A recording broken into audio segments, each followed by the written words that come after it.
আসলে শুক্রাণুর বিষয়টা বলি। আমাদের যে সিমেন্টটা থাকে, সিমেন্টে বা বীজে কি কি থাকে?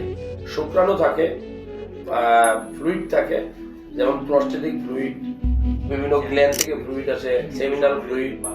এছাড়া কি থাকে? এনজাইম থাকে, হ্যাঁ, গ্লুকোজ থাকে। আসলে শুক্রাণুটা কিভাবে টেস্ট করবেন? শুক্রাণু টেস্ট করতে হলে আপনাকে 3 দিন স্বামী স্ত্রীর মিলামেশা করা যাবে না। আপনি হাসপাতালে গিয়ে মাস্টারবেশন এই পদ্ধতিতে দিলেই সবচেয়ে ভালো হয়। মাস্টারবেশন করে বীজটা বের করে দিবেন। আপনার এরপর 40 মিনিটের মধ্যে এই বীজের টেস্ট করতে হবে, এটা বাড়িতে দিলে হবে না। যদি আপনি দেখেন যে শুক্রাণুর কোয়ালিটি, তাহলে কয়েকটা বিষয় খেয়াল করতে হবে। একটা হলো সংখ্যাগত, বলা যায় প্রতি ml বীজে শুক্রাণুর সংখ্যা থাকবে 15 মিলিয়ন মিনিমাম।